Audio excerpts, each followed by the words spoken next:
নমস্কাৰ ফুলুম ভাই, আপোনালোকক নতুন এটা ভিডিঅ'লৈ স্বাগতম জনাইছোঁ। তো গাইজ, মানে BTCৰ যি LP আৰু UPৰ মানে মই ভিডিঅ' দি আছোঁ, আৱাজ উঠাই আছোঁ, ৰিলিজ সোনকালে দিব লাগে বুলি। তো বৰ্তমানটো MCC চলি আছে। আমাৰ ইলেকশ্যন ৰিজাল্ট দিব 4 তাৰিখে, 4 মে'ত, হয়নে নহয়? 4 মে'ত ঘোষণা কৰাৰ মানে ইলেকশ্যন ৰিজাল্ট ফলাফল দিয়াৰ পিছতে আমাৰ বাকী যিখিনি কাম ৰৈ গৈছে, MCC উঠাৰ পিছতে মানে যিখিনি কাম বাকী আছে এইটো পুনৰ মানে আৰম্ভ হ'ব বুলি শুনা পাইছোঁ, মানে গম পাইছোঁ আৰু মানে যিহেতু এজন মেম্বাৰৰ লগত কথা পাতিবলৈ কৈছিলে বোলে, মোৰ লগ এজনে কৈছিলে। তো মানে অলপ আধৰুৱা হৈ আছে কামটো, পুনৰ বোলে এই কামটো মানে আৰম্ভ হ'ব অতি সোনকালে, মানে ইলেকশ্যনৰ ৰিজাল্টৰ পিছত, ঠিক আছে। তো এতিয়া মেইন কথাটো হ'ল মে' মাহত BTCৰ যি LP আৰু UP এইটো মানে মেৰিট লিষ্টটো পাব্লিছ হ'ব নে নহয়, আপোনালোকে এপইণ্টমেণ্ট পাব নে নাপায়, এইটো হ'ল আপোনালোকৰ এটা প্ৰশ্ন হৈ আছে। যদি চৰকাৰৰ মানে ইচ্ছা থাকে, চৰকাৰে দিব ইচ্ছা আছে, তেতিয়াহ'লে ডেফিনেটলি মে' মাহতে দিব। আৰু ইচ্ছা থাকিলেওতো এক সপ্তাহতে মানে ইলেকশ্যন ৰিজাল্ট দিয়াৰ পিছত দুই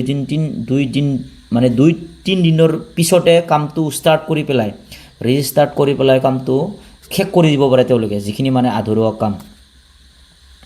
এতিয়া চৰকাৰৰ এতিয়া ইচ্ছা আছেনে নাই দিব, ইয়াৰ ওপৰত নিৰ্ভৰ কৰিব। যদিহে মানে চৰকাৰৰ মানে ইচ্ছাই নাই দিবলৈ, তেতিয়াহ'লে মে' মাহত নিদিবই তেওঁলোকে, জুনত যাব, জুলাই যাই পাব।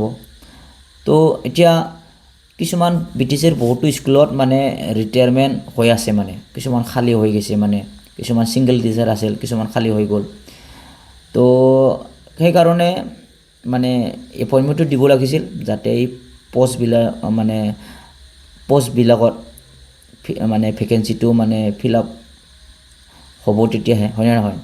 এতিয়া ৰিটায়াৰমেণ্টটো হৈয়ে থাকে মাহত, বহুত মানে টিচাৰ মানে ৰিটায়াৰমেণ্ট হৈ থাকে। এতিয়া নতুনকৈ বা SIও পঠাইছেনে নাই, ইয়াৰ ওপৰতো নিৰ্ভৰ কৰিব।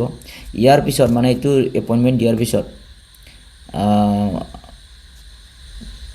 নতুন এটা ভেকেঞ্চি মানে ওলাই পেলাই এডভাৰটাইজ দিব লাগে মোৰ হিচাপত।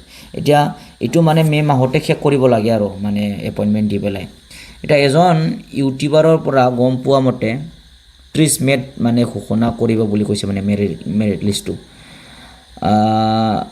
তেওঁ হয়তো কিবা চ'ৰ্চ মানে পাইছে, 30 মে'ত মানে দিয়াৰ কিবা এটা খবৰ পাইছে, সেইকাৰণে তেখেতে মানে হোৱাটছএপত ষ্টেটাছ দি লৈছিলে। সেইকাৰণে এইটো জনাব বুলি আপোনালোক ফোন কৰি মানে এই ভিডিঅ'টো কৰিলোঁ মই।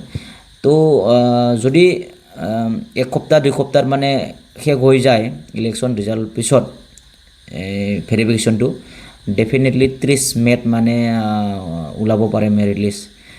তাৰপিছত আমি এতিয়া প্ৰথমে 4 মে'টো ৱেইট কৰি লওঁ, 4 মে'টো মানে ৰিজাল্টটো আমি ৱেইট কৰি লওঁ। তাৰপিছত আমি কি হয় মই নতুন এটা ভিডিঅ' দি দিম। এতিয়া মেইন কথাটো হ'ল 30 মে'টো ৱেইট কৰক, আৰু এই মাহত মানে 30 মে' তাৰিখলৈকে। প্ৰথমে 4 মে' আমি ৱেইট কৰিব লাগিব, ৰখিব লাগিব। তাৰপিছত 30 মে'ত দেই না নেদেই, এইটো আমি ৱেইট কৰিব লাগিব। তো নতুন এটা ভিডিঅ' লৈ